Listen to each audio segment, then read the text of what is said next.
What's up, everybody, and welcome into the Under the Hood podcast. I'm Jonathan Hood with my crazy cousin Wiley. I think Wiley's underneath that bag. Yeah, that's him. I know that hand. So yes, if you're watching on YouTube, YouTube.com, look for J Hood Media. You can be able to watch our podcast. And there is cousin Wiley with a bag over his head with a Justin Fields jersey because he does not want to be seen. As the Bears are now 0-3 in the season. Cuzzo, you okay underneath there? Can you breathe being 0-3 and with that bag on your head? It's a lot easier than watching the Bears game. I can tell you that much. Very odd expression on that bag's face, too, by the way. Like two holes in there, like very unusual, like confused look in the face of that bag that you're wearing. Yeah, this is exactly how all Bears fans are feeling right about now. That's unbelievable. Well, I mean, that's as old as the hills, man. When you're embarrassed, I saw those old films back in the day, watching TV. If you had a bag in your head, that means your team's terrible, and the Bears are terrible. There's no question about that. Well, folks, we can always like, subscribe, and share the podcast. Wherever you get your podcast, look for Under the Hood, and also make sure that you subscribe to our YouTube as well. Look for Under the Hood with Jonathan Hood on YouTube and hit that like button, that subscribe button, and just let people know that we're here, Cuzzo Wiley and yours truly, talking Chicago sports and everything else in between right here on Under the Hood. We have merchandise as well. I would have Cuzzo, you do have the merchandise. I know you have a bag in your head. Can you just show the people the Under the Hood t-shirt? There it is right there. Yes, we have an Under the Hood merchandise. We have a sale going on right now, $15 off. Have you seen this, Cuzzo? $15 off for t-shirts and tumblers and glassware, socks, everything under the sun we have for Under the Hood merchandise. It's available in my link tree. Just go right there. It's in the description of this podcast. I'm glad you're able to see the t-shirt with the bag over your head. You still got good vision. You have better vision than Justin Fields. Absolutely. And to all the viewers right now, or the listeners, go to Under the Hood, grab you a mug, a t-shirt, definitely get the mugs, because right now you're going to need that to watch a Bears game. Fill that glass with your favorite liquor, and it makes the viewing experience so much easier. So much easier. Yes, please buy responsibly when you go to our merchandise store for Under the Hood. We have all that merchandise for our podcast. Thanks so much for your support, watching and listening, and our merchandise as well. $15 off. So while we talk, on the YouTube, you can see where you can find that merchandise in my link tree. Just look around and get something for the holidays, and definitely for yourself. As Cuzzo said, something that could be a daddy soda or a mama soda. That you need to have something stiff watching the Chicago Bears team. So here we are, Cuzzo. They're 0-3.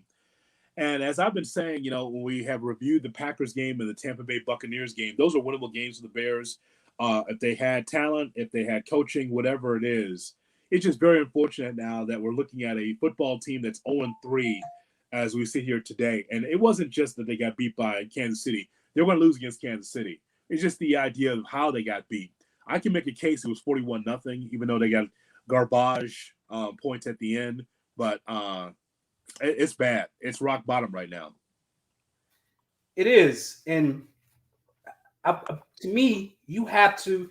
It begins and ends with Justin Fields.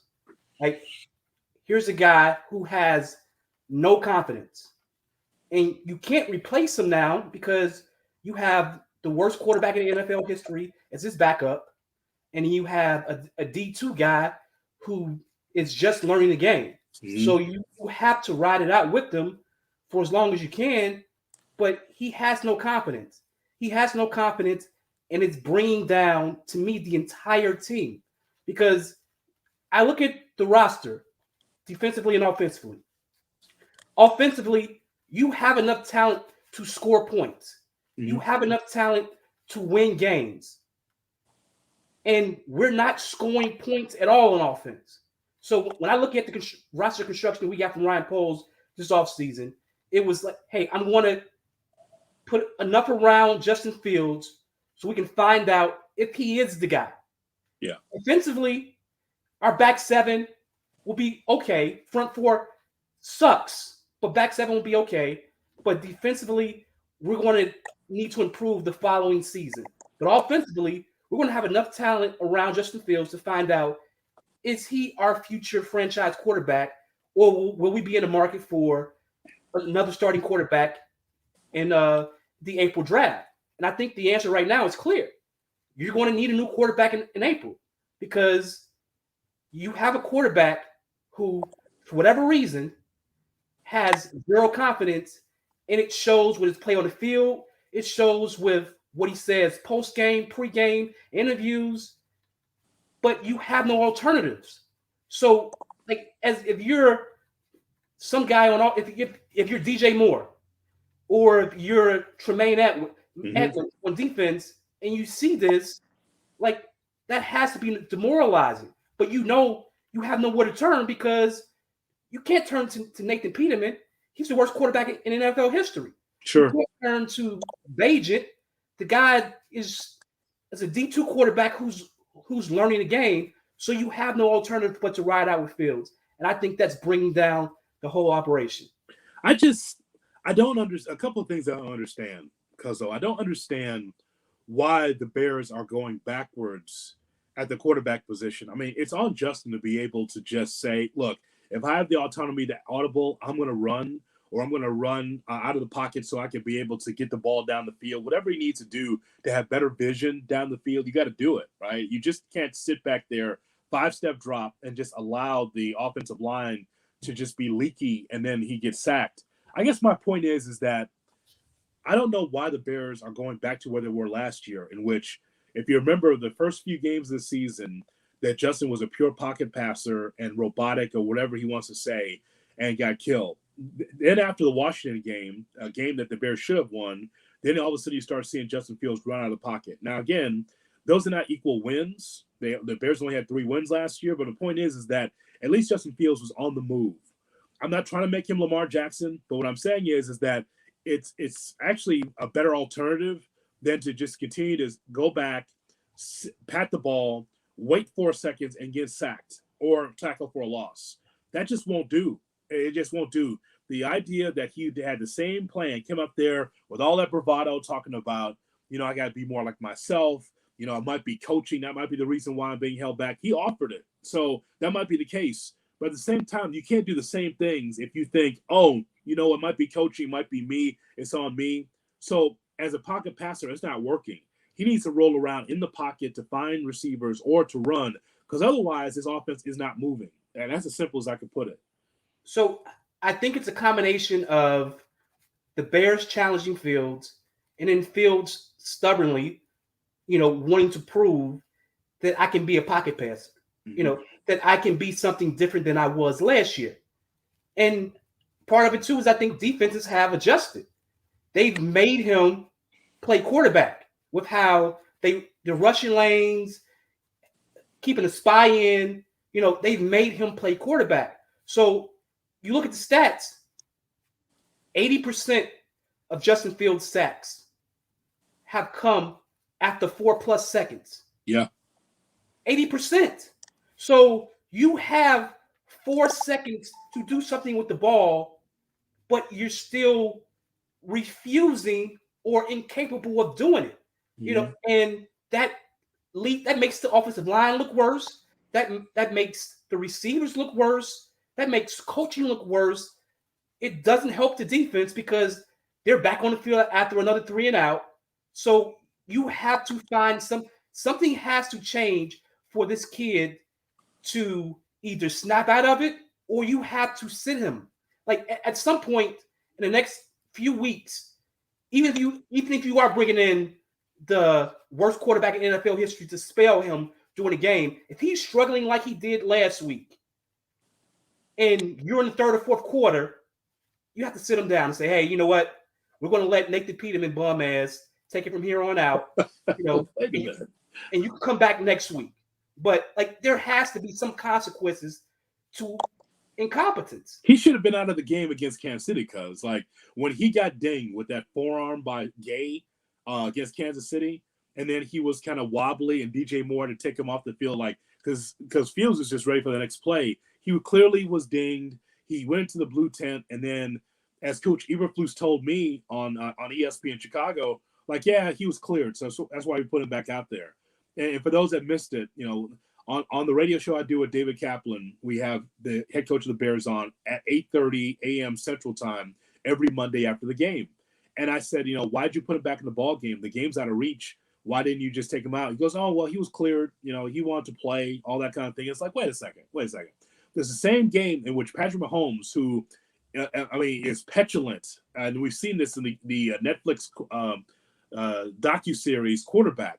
Man, he wants to play. He could have pinned 75 points on the Bears if he wanted to, but Andy Reid was like, no, we're good. We're already ahead. The Bears can't do anything about it. Let's bring in our backup, Blaine Gabbert. He was taken out of the ball game, but Fields had to stay in there and take a beating and also still play shitty. Like, no, there's a disconnect there. If a guy's wobbly and just because he's cleared doesn't necessarily mean he has to go back in the game. The game was out of reach. You just might as well just bring in Peterman just to finish it out. I just think that would just made more sense to me. No, they should have. Like, that should have been the time to say, okay, you know what? We're going to go in a different direction. You're a little wobbly. You probably have a concussion. We haven't diagnosed it at all because why would we? But you should probably, sit and we'll figure this out next game. That did not happen. They allowed him to continue to play. He did get a garbage time touchdown. Yeah. But it still looked the same. And even in this case, you're playing against second stringers. They brought in their second, third string defense. It looks the same. Like, that part, something has to give. And if Eberflus doesn't have the balls to make those decisions, then you find someone else who has the balls to make those decisions. But to allow that kid to continue to play with probably a likely concussion after he's already been struggling, you have to find some way to boost the morale of your team. And right now, Fields isn't getting it done. And I know we look around and we say, okay, it's Eberflus' fault. It is Getsy's fault. It's Ryan Pohl's fault. We do all these things just to absolve what the primary cause of the Bears' struggles is, and it's Justin Fields. Eberflus has a defense from front four that isn't NFL ready. Mm-hmm. You got Ngakoue, but he's the lone true NFL player on that front four, and he just signed with the team a month ago. Yeah. So he's clearly not up to speed, and you have a back four who's been injured the entire season with little to no depth. So to blame that defense for the struggles, and you see from them at the very least, you see the fight. They may suck, but you see the fight. We're not seeing the fight on offense. No, we're not seeing the fight on offense, and offensively they have talent. But they have talent. Yeah, but it's fair to mention that the Bears only have one sack, and that was a covered sack. The one thing we know about, but the one thing, Cuzzo, we know about Bears football is that the defense has always been pretty stout. In the last couple seasons, last year and this year, they can't get to the quarterback. Now, there's no excuse for that because this is Eberflus's defense. And I understand that the offense has to stay on the field to give the opportunity for the defense to rest, but that works both ways. The idea that this football team has one sack in which quarterbacks like Jordan Love and Baker Mayfield and definitely the top of the top Patrick Mahomes, their uniforms are clean, that's not right. Like, at some point, you brought in Ngakoue in because, we need a pass rusher. And he's part of a coverage sack. That's all you have. Like, that unit just cannot get to the quarterback. This defensive system can't get to the quarterback. And I'll tell you something else. If your linebackers are leading the team in tackles 3 straight games, that means that offense is getting to the next level. That means you can run on the Bears. That means you can short pass the Bears to death. That's not right where the linebackers have all of the tackles. So, to me, it's just a total team disaster. But I understand your point. If the offense stays out there longer, maybe the defense will have more rest. But they're not helping each other, both units. So, for me, when I look at that, I don't disagree with you at all. Like the defense hasn't been able to get pressure or get to sniff the quarterback in the past 2 seasons, or even really take the ball away. I know we got 2 takeaways in garbage time last game, but they haven't taken the ball away either. I view that more as Poles would say, like he can't fix the entire roster overnight. Right. Where he decided to focus on offense this offseason, saying, hey, you know what? Let's eliminate any excuses for Justin Fields. Let's put enough talent around him so I know going into next draft, do I have my franchise quarterback or will I be in the market for a new quarterback? And I believe that from the decision to draft Darnell Wright over even a Jalen Carter or others, I believe that was based solely on, hey, let's surround Justin Fields. Let's protect Justin Fields. Let's put talent around him. Because here's the thing. Right now, if you draft Carter over Wright, when do you get the next tackle? 3rd round? Yeah. So what do we say then? We say, oh, they drafted Jalen Carter. You know, they didn't want to protect Justin Fields. You know, so he has this 3rd round bum at right tackle protecting him. You know, this is why he can't complete passes. This is why this can't happen. So there are more built-in excuses for Fields. You draft Darnell Wright, who hasn't been spectacular, but he's been solid. He's been solid since he's been here. And you protect his right side. You put DJ Moore, a talent like DJ Moore around him, which is our first top 100 player in NFL in years. You know, so you're putting talent around him, and it's up to him to deliver. And he hasn't. He hasn't. No confidence.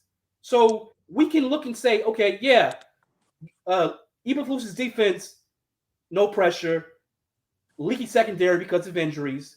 The linebackers, the only ones who seem to show up on tape, but they're making tackles 8 to 9 yards downfield. Sure. They can get off the field on 3rd down if they're in a passing situation.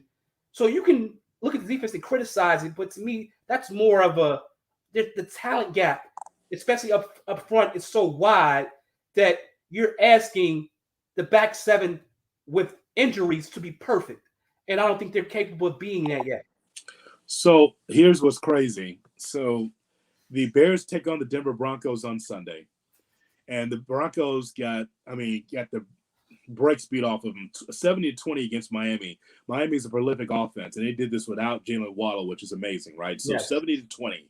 But yet the Broncos are a 3.5-point favorite at the crib against the Chicago Bears. So meaning that the Broncos will be here at Soldier Field, but yet the Broncos are the favorite.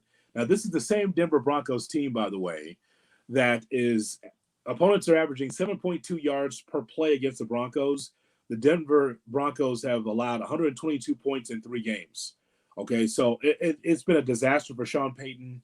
Now, here's the thing. You would think this is a winnable ball game because you could tell that Russell Wilson's going through a change, right? You have a coach that is demanding of him and his attention. You know, one thing about Russ is a Super Bowl champion. The guy's going to the Hall of Fame, all that. But there is always this Senator Russell Wilson with him, the handshake, right? The pat on the back, all that kind of BS. It doesn't matter as a quarterback. And Peyton was like, hey, man, you're not running for office. You're the quarterback of the football team. So it's different. You can just tell that Russ can't have his way, but it's not working in results. If the Bears lose against the Broncos, I'm not sure where the next win is coming from. Cuzzo, right now, I would bet my money on the Broncos. Wow. I would bet my money on the Broncos as a bit objectively. Like, obviously, I still want the Bears to win, but objectively, I would place my money on the Broncos. I don't see this offense scoring enough points. I don't see our defense being able to stop Denver from scoring points. And I think once the Boo Birds come out at Soldier Field, you're going to see a lot of college kids who have never experienced being booed at home put their head down and tuck their tail because they won't know what's going on. Like, you heard these kids complaining about, like, oh, why are they booing? And part of that is ignorance, but also part of that is these kids are fresh from high school, fresh from college, they haven't experienced NFL life where fans are demanding. Mm-hmm. So they're looking like, hold on. When I played at college, we could be losing by 30 and our fans are still cheering from us. In high school, fans are always cheering. And now get to the pros and we don't do well and they're booing us. Yes, because expectations are different at this level. So I think when you start hearing the boo birds, you start hearing the sell the team, you start hearing fans butcher Bajent name, asking for him to come in the game, like this team is going to have an issue. So and when I look at it now, it's like, hey, if you want to suck all the way. Let's get this first pick. Let's get the Caleb Williams Drake May into the Caleb Williams Drake May sweepstakes. Hopefully you can stack him with a Marvin Harrison Jr. or Bowers, something along those lines. So give a kid a fresh start. No, you're losing oxygen in that bag because you can't. We're supposed to be looking for wins here. Like that's the thing. Like Justin Fields has to develop, and now if he can't, then you have to move on. But the point is, though, is that 0-3. I know that you're not a playoff team. Hell, that's why I said when the season started that the Bears were not going to be a playoff team because, as you mentioned earlier, Ryan Poles is still adding on to this team. They cannot fix everything after a 3-win season. You can't. It's impossible for you to be able to say next man up, or we're going to plug and play rookies and veterans and throw money at the situation and think that you can compete in the NFC North or the NFC, let alone. So you can fix everything, but it can't look like this. I mean, you're 0-3, and then on top of that, if you already are waving the white flag saying it's time to look at the draft, then that's a problem because, again, when you are looking at the draft now, and we're not even in October, the question still stands for me.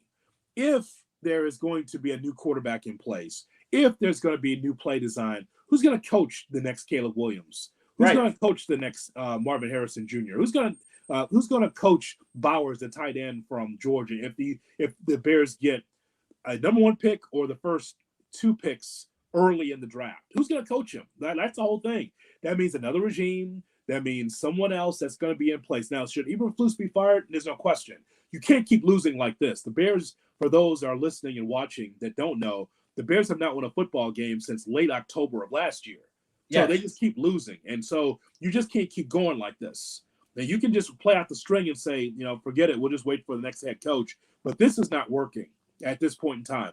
It's a time in transition, but the transition should not look this bad, right? You should win one of the first 3 games of the season, and the Bears have not.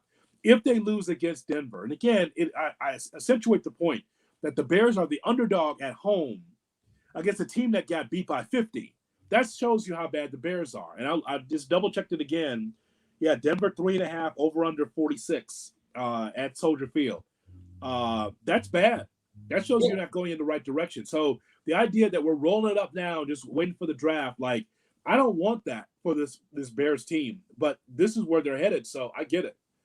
So right now, based on those odds, the Bears have a 60% chance of losing. That's correct. At home, to your point, against a team who just lost by 50 points. So if they don't win against Denver, you have the Commanders coming up on a short week. Yep. But Ron Rivera usually finds a way into the playoffs when his job is on the line.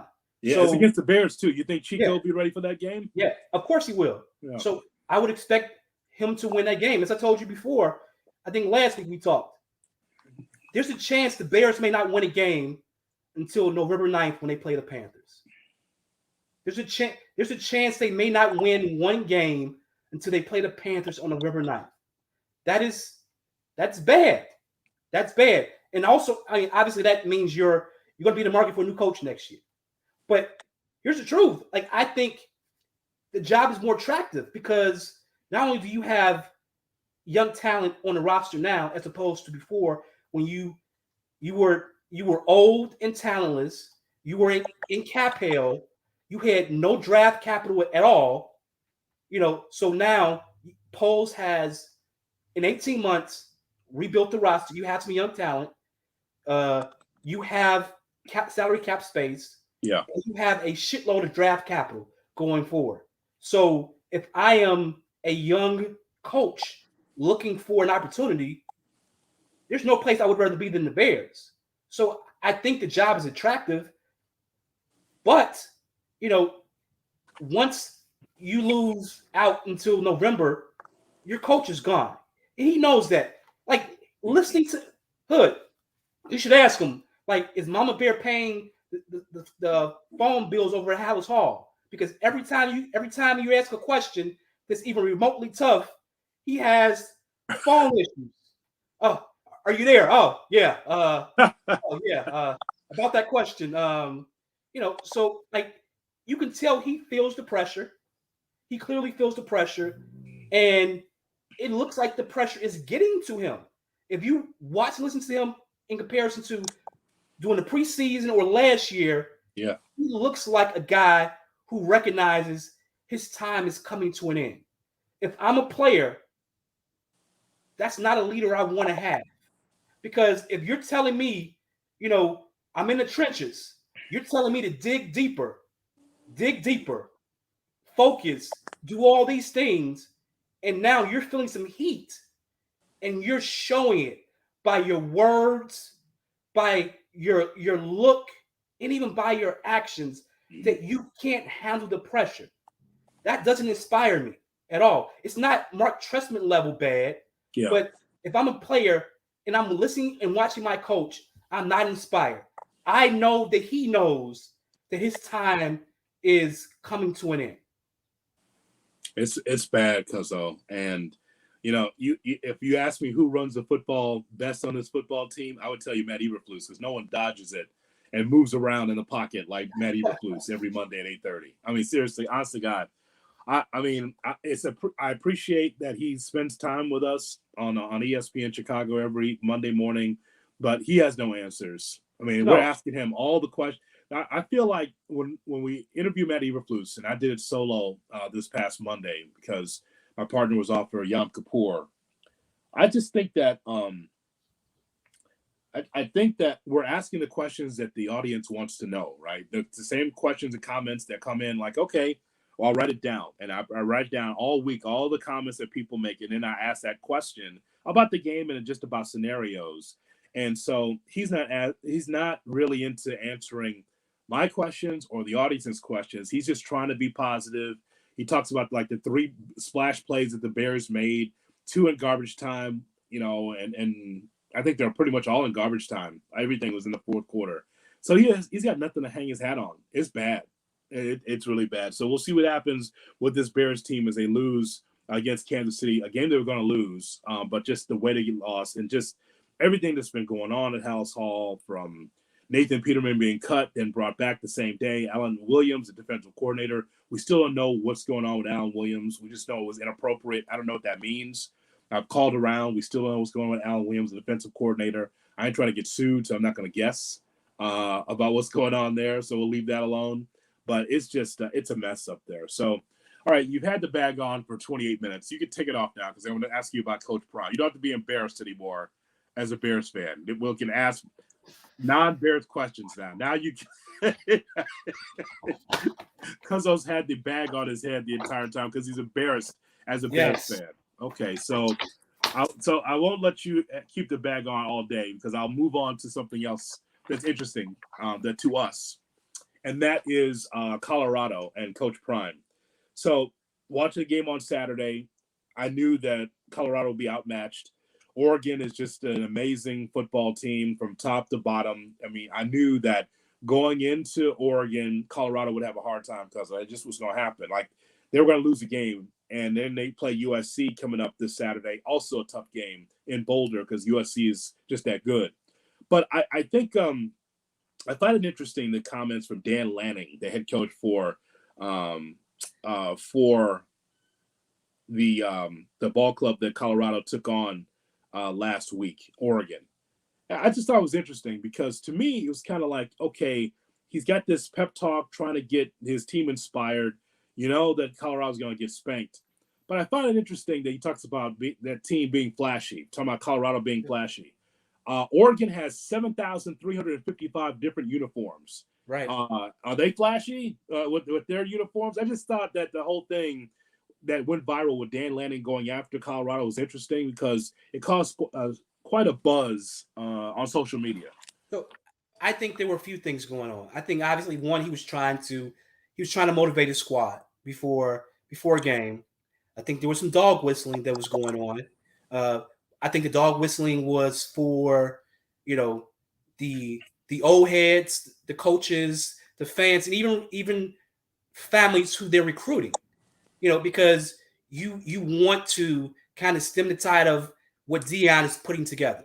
You have young kids who see his program, see the energy he's bringing to the community, and they want to play in a program like that. Yeah. So when you see that, you got these guys. They're afraid. They're afraid of what's coming next. So Dion is competing in spite of a program who was just 1-11 last year. Yeah. They've tripled their win total already. So, and he's bringing so much energy to the community. They're going to have the NIL money because $90 million already he's brought in. Yeah. So these coaches see what's coming next. So you're going to have the dog whistling. You're going to have all of these things to try to stop the momentum that he's building. I don't think it's going to work. Yeah, you may get these wins this year. USC may beat them the same way this weekend, but the future is bright. And he knows that they know it, so that wave is coming, won't be stopped by these dog whistles or anything else. As I watched the game, I said, okay, I know that this is going to happen. They play USC coming up on Saturday, then at Arizona State, then Stanford on the 13th of October, right into the UCLA game on the 28th of October. My point is, though, is that Coach Prime is bringing some excitement into college football. It wasn't saying that college football is not exciting, because I love college football. I love my college football Saturdays. But the point is, he's bringing something different. Yes, he was able to switch out a lot of those players, some of those legacy players, and say, you know what, I'm bringing my guys in. And he has every right to do that because, there's a portal system for everybody. Players can play anywhere now. That's because of the portal system. But I just think for some, this was a win for college football, as if saying, Deion gets beat, so now that's great for college football because it keeps him quiet. That's the thing about Deion Sanders. He's not going to be quiet. He's going to do everything loud and black and bodacious, and he's going to do these things, with a ruthless aggression. He's saying, it's not that we're coming, we're here. That's good for college football, And again, other college coaches have said, win one for the Gifford, win one for your community, all that stuff. Deion Sanders is like, win one for all of us. Let's be able to walk with swagger. And again, along with that, you're going to get punched in the mouth. But this won't silence Deion Sanders. And for those that hate this, then you don't understand college football, because there's been plenty of teams that have just whooped on other teams and have bragged about it and loud about it. There's nothing to be said there, because that's just good old college football.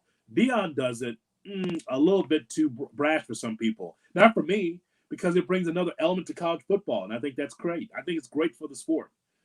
He's prime time for a reason. Mm-hmm. Like he has risen to the occasion his entire career, whether it's as a football player, as a baseball player, and now as a coach. So to expect him to fail at this point, is probably you're probably making a bad bet, because he's proven time and time again that, yes, I'm loud. Yes, I love the spotlight. I also deliver. I deliver. Yeah. This is why they call me prime time, because I'm box office. When it matters, I show up. He's out there with 8 toes down and still producing. Still producing. I don't think that's right. I don't think you should talk about that man losing a couple of toes. Still producing. Right. Still producing. So, I wouldn't bet against him. You may not like the way he does things, but I wouldn't bet against that man at all, because he's proven he's a winner at everything he's done. Yes. He's won it. So, all the old heads can go out there. They can bet against him. They can say, This is the way it should be done. This is the way we've done it for however many years. Things change. And he's bringing that change right now. He's bringing that flair. He's bringing prime time to college football. And it's going to be great for all schools. But he's going to win and have success by doing it. I don't think you should talk about that man's toes. I don't think that was right.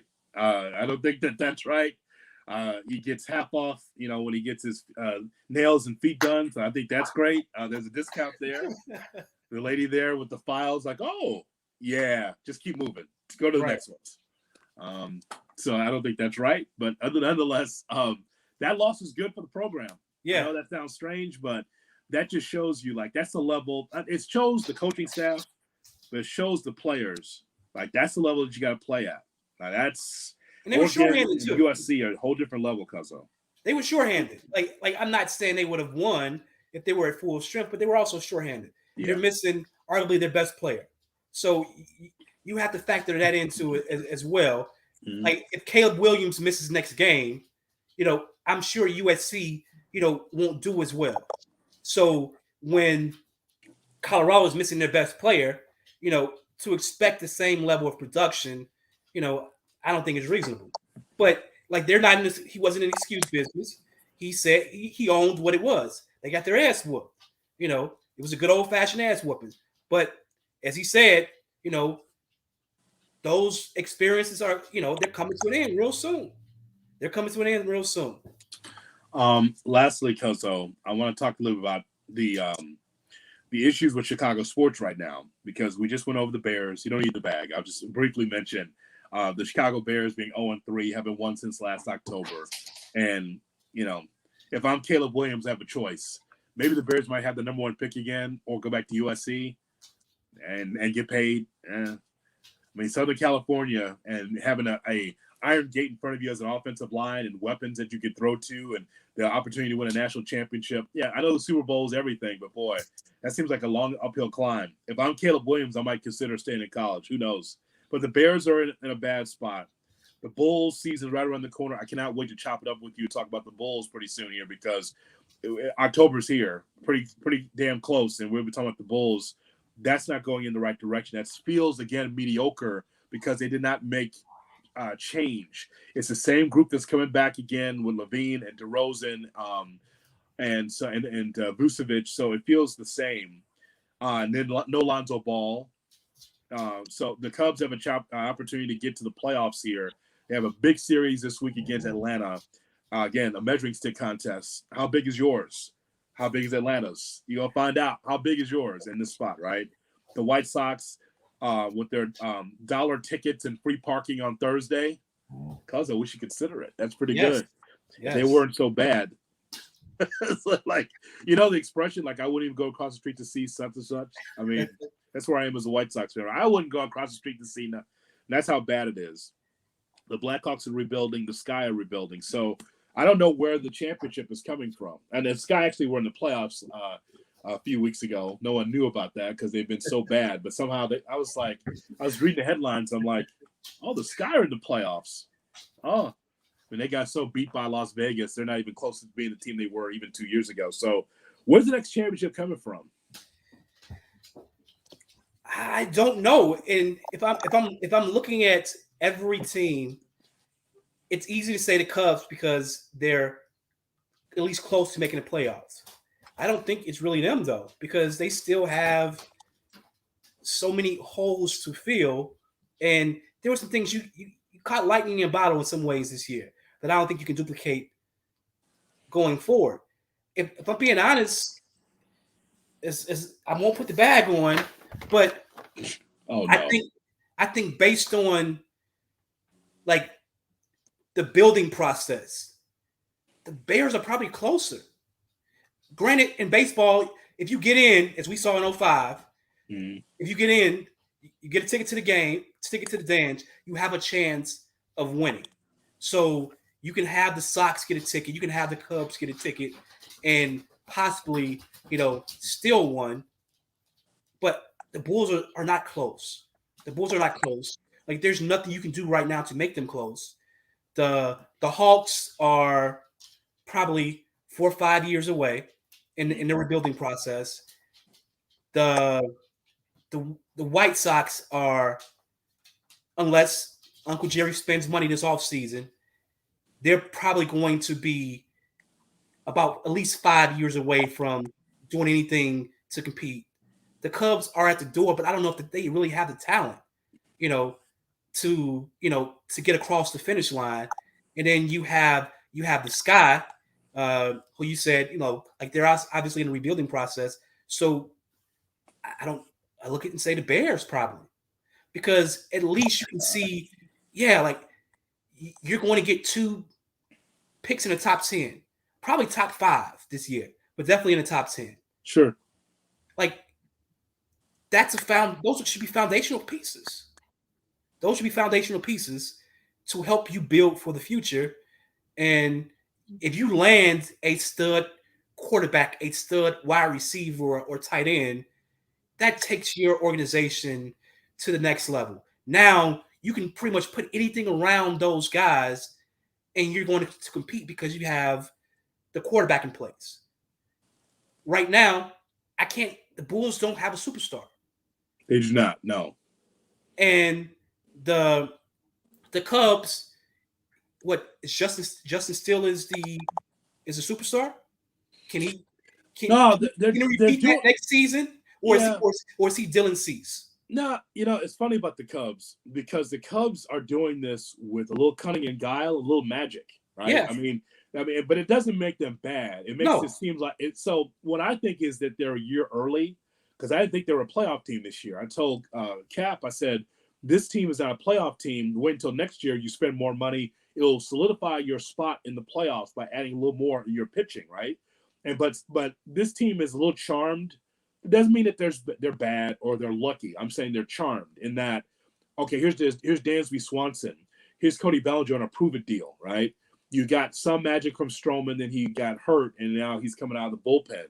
Like, so they've had some odd spots where it's like, wait, is that Yan Gomes coming through? With an RBI base? Like, wow. Like, so that's what I mean, like unsung heroes, right? Kind of like 05 in that regard, like a little bit of magic. Now, is it sustainable? Probably not because of the pitching, but they're on the right track, though. If nothing else, they're on the right track because you can see it. It's like, will they sign Bellinger? Will they have because the world's his oyster now because he's proven he can stay healthy and that he can be able to be a catalyst for your team. But then you get like, Christopher Morel, dudes like that just coming out of nowhere, like, Master Boney, running the bases well, just things like that, right? So I just think that they're on the right track, even if they fall short in the playoffs. Cuzzo, I think that they are on their way. Spend some more money, get your pitching right, and all of a sudden, look out! Like now, it's a team that could be a perennial playoff team, and by the way, that's who the Cubs have been for quite some time here since the championship. Yeah. Always in the mix, outside of a year or two, maybe 1 year, but they're always over 500 if nothing else. Yeah, I think if you're looking at an organization who has sort of had some sustained success, even though I would argue that they failed after winning the World Series because you put your organization in place where you're supposed to have sustained success. Mm-hmm. And every player that you thought would be a star ended up sucking. Fortunately, you didn't retain them, but the guy who you let walk away for $10 million because of $10 million in Schwarber was really the only guy who's still been a quality major league player since he's left the team. So there was no sustained success. Granted, you may have been over 500, and I guess as a fan, and when you get to August and September, you still believe I have a shot because my team is in the hunt. But I think we knew those were not World Series teams. We saw the fall off from the star players, the MVP players. And now I think you're catching lightning in a bottle. And I'm hoping you don't overreact to some of that and reward guys with long-term contracts who shouldn't be on anything except a short-term deal. Like, yeah, you had success. You did well in this season, this proven season, but do I want to give you $200 million, to come back and do it again? Right. And so question. So I guess so. I was trying to go off of memory, and of course that always fails me. So 16, a World Series championship. 17, go to the playoffs, losing the NLCS, losing a wild card after that. Then 2019, 84 and 78, no playoffs. Lost the wild card in 2020 in the short season, the pandemic season. Yep. And then 2020, 2021, 71 and 91, 74 and 88. So no playoffs and under 500 those back-to-back years. And now they're 82 and 74. So the previous 2 years under 500. And you forgot about 15. You forgot about 15. Here. I mean, lost in the wild card. Lost in the NLCS. Yeah. Swept. Yep. And then they won the World Series after that. Yeah. Yeah. So they had a great run. Yeah. But the years before that, 74 and 88 and 71 and 91, leading into where they are right now at 82 and 74 as we record this. So, that's what I'm looking at. Like Ross has been there. This is his 4th year as a manager, underwhelming for a couple of years, and now they're trying to get into the playoff push. So you say the Bears. I think that it's the Cubs. I think that they'll spend enough money to be able to get themselves in the race. With the Bears, it feels like Eberflus could be fired at some point, and then you got to figure out who the quarterback is. So that, to me, that puts you behind. And here's how I know. I watch Carolina and Houston in the NFL. Like they're still trying to dig themselves from the bottom and get themselves into a contender again, and just be a playoff team. It's just, to me, I would love not to live in Boston, but the idea of being able to be a Boston sports fan just for a year. Yes. Your Bruins are solid. Your Red Sox are good. The Patriots, when they were winning, the Revolution Soccer, people are into that as well. The Celtics. And the Celtics are always playoff bound. That's when you have 5 teams in particular that were getting it done, kicking ass. And I would just love that for Chicago, just one time for me to do this as a talk show host, be like, the Bulls are great, and the Hawks are great, and the Cubs and Sox are great, and the Bears are great, all at the same time. We had that in 2020. What was that, 2021? Yeah, we had that. We had the Cubs and Sox make the playoffs. 2021. No, the Cubs were 71 and 91 in 2021. So it was 2020. Cubs and Sox made the playoffs. I think the Bears made the playoffs. They lost to New Orleans. And then you had the Bulls, who I believe took off with the acquisition of Ball. Where's my throwback? DeRozan. Yeah. And those guys, they were like the best team in the league until Lonzo Ball blew his knee out. Yeah, that's not close enough. There's no championships there. The Sky won though. We got one from the Sky, I think, around that time too. So we there was no championship. I think the Sky gave us one. So that was it. That was close. Like that was probably it was obviously a COVID year, but that was probably the best sports year I can remember. Even though like the major teams didn't win a championship since like the Bulls and the Blackhawks were in the finals in, I think, 92. Obviously the Bulls won and Hawks didn't. But, like, if I'm remembering, like, I can't remember a time where I was like, oh, we can win multiple championships this year. Like, that was it. No, not the case. Yes, the Sky Championship. Shout out to Candace Parker. All right, we move on now. A professional segue. I enjoyed the team, but I enjoyed Candace Parker being in Chicago as well. I love interviewing her. Top shelf. Oh, she's a great interview. Obviously the basketball knowledge is there. Hall of Famer. Just for her to come to the crib, just to stop by and give us a championship was nice. Yeah, I wish she would have stopped by. Great championship though. That's not what I meant. Not great championship. Crib. I'm talking about in Chicago, cuz. Oh, in Chicago. Yeah, in Chicago. Yes, winning a championship in Chicago. You know what I mean by that. Yes. Yeah. Jeez. Get your head out of the gutter. He's available, ladies. Just so you know. If you look like Candace Parker, just stop by his crib. He'll be glad to have you in. All right, let's take a look at the comments here before we go. And we got to say hello to Rocky because we have not talked to Rocky. He's been listening patiently at our podcast here. All right, let's see what we have here. McMuffin says that can I borrow that bag for Sunday just in case? Because I was wearing a bag over his head because he's embarrassed to be a Bears fan.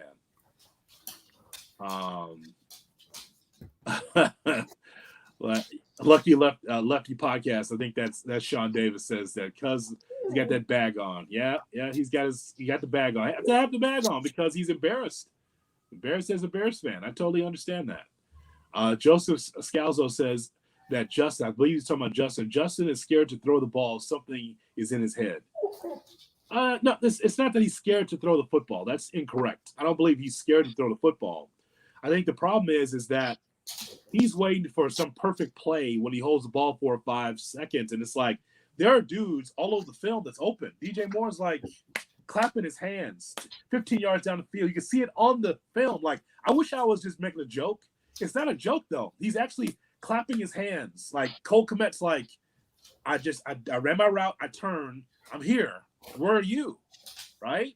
So that's all that. And also the timing of the play from Getsy to Fields to the weapons, there's a huge disconnect. It's not that he's scared to throw the football. That's not right.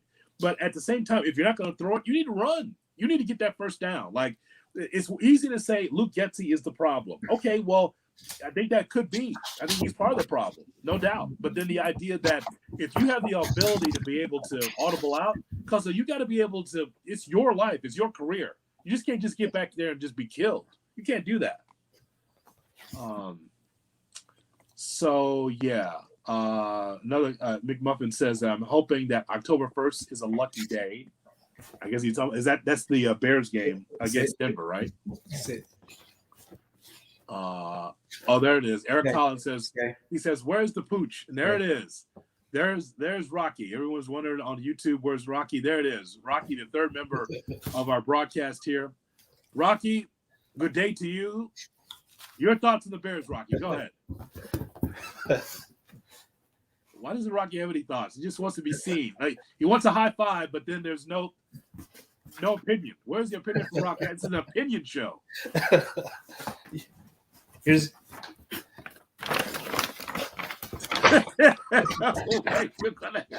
you're gonna have Pete on you. You can't put that bag on that dog's head. There's gonna be a slow music theme that's gonna be playing on this show in a second. Right. Your dog. Sit. Does Rocky have any thoughts about the Bears? None. He wants to win. He wants to win on Sunday. Rocky, the third person on this broadcast, not happy about the Bears at this point in time. All right, don't forget we got our merchandise. It's available now. The Under the Hood with Jonathan Hood merchandise. We got to get some for dogs too. Absolutely. What would a dog for our Under the Hood podcast have? Like a collar, Under the Hood collar. Okay. So Under the Hood with Jonathan Hood collar. Yep. Or Chew Toy. Yes. Okay. Chew Toy sounds good. A collar. I'm not sure. Does Rocky have a collar? I think that dog's. He doesn't like them. He doesn't use one. He doesn't use one. So yeah, it works out. He listens. Rocky continues to move his head like Stevie Wonder. It's amazing how he does that. Just from side to side, just looking for anybody. Sit. Why does he move his head like Stevie Wonder, Rocky? I don't understand. It's playtime to him. Is it? Yeah. As we go, the story of Stevie Wonder. There's Shaquille O'Neal, and he gets on the elevator, doesn't say anything because he sees Stevie Wonder. And then Shaq leaves the elevator, and Stevie says, "All right, Shaq, have a good day." How did Stevie Wonder see Shaq? And then the door closes. Right. All of a sudden, the door closes. Like, wait a minute. So you didn't tell me Shaq sneaks on the elevator. Oh, Stevie Wonder, I'm not going to say anything. He leaves the elevator, and Stevie says, "All right, Shaq, have a good day." And then the door closes. Can Stevie Wonder really see? That's what we've been finding out, it looks like. Maybe he can. Maybe it's just not well. Maybe it's not completely blind. Maybe it's just, there's some light that's still making it in. I think it's a gimmick. I think he can see the entire time. That's what I believe, Steve Wonder. Steve Wonder can be able to see. That's what It's I'm a saying. bit. By the way, Cuzzo, did I tell you next week? I think it's next week. Peacock and I are going to see Chappelle Okay. at the United Center. You know he's in town, right? Yes. He's in town. Can I just tell you something? Chappelle better be good. Yes. Because I've heard some from my friends in Miami and some of these other markets where Chappelle just kind of gives a little rant about what's going on in our world. Yeah. For 20 minutes and leaves and is late for an hour, late 2 hours, gets on stage, smokes a little bit for 15 minutes and leaves. Because he's at the United Center. I think it's going to be sold out. Oh, yeah. It better be an hour plus show. He won't make it back to Ohio if he does that. Like, Chicago won't play. Like, you won't make it back to Ohio if you come out and talk for 20 minutes and decide to leave. Maybe that works in California. Maybe that works in, middle of the country, nowhere. Right. But you can't come to Chicago and talk for 20 minutes and leave, and expect, fans to cheer. No, they'll be rushing the stage, coming after you, and they won't miss, So, yeah, he's going to have to give something more than just 20 minutes and, complaining about transgender people or whatever other political issues that he has, that he thinks of. But, yeah, that can't happen. It better be. It can't be just in and out because I could not get floor seats. I mean, they went fast. So I'm up there, where I saw Bulls games in the nosebleeds. We could smell the weed. Nice. Right. The wafting weed. The smell of the weed wafting in the air like you did at Bulls games or Hawks games. That's where we're sitting. So it better be right. It's the first time I'm seeing Chappelle live. It better be good. I expect his material to be good, but it can't be quick. Right? I agree. Yeah, it can't be. If you lock my phone up, it's take my phone and lock it up because that happens to some of these. It happened to me with Chris Rock at Chicago Theater. Yeah, they lock your phone. If they lock my phone and you only gonna be up there for a little bit, just giving your thoughts and not making anybody laugh. Yeah, not gonna work. I agree. Give me a show like Ricky Smiley gave me. Ricky Smiley at the Horseshoe, almost 2 hours. Good stuff. Yeah. I was surprised. Good stuff. So, you go to a comedy show, you want to have good time. Just like this good time here at Under the Hood with Jonathan Hood and Cousin Wiley's with us and Rocky as well. It's playtime for Rocky, and so hopefully we'll see a win. Next week we'll talk about a winning football team that the Bears will beat the Denver Broncos because if it doesn't, 1-3, we're hoping. If it doesn't, that's going to be a problem. It is. It is. I may need 2 bags. Gonna have 2. Then I'll wear a bag. I'll find a bag around here. It'll be Aldi because I'm cheap, So for Cuzzo Wiley, this is Jay Hood. Thanks so much for checking out the podcast. And don't forget, subscribe to the podcast. Look for Under the Hood with Jonathan Hood. Hit that subscribe button. Also on YouTube, youtube.com. Look for Jay Hood Media, and we'll talk to you next week. For Rocky and Wiley, I'm Jay Hood. So long, everybody. Goodbye, Rocky.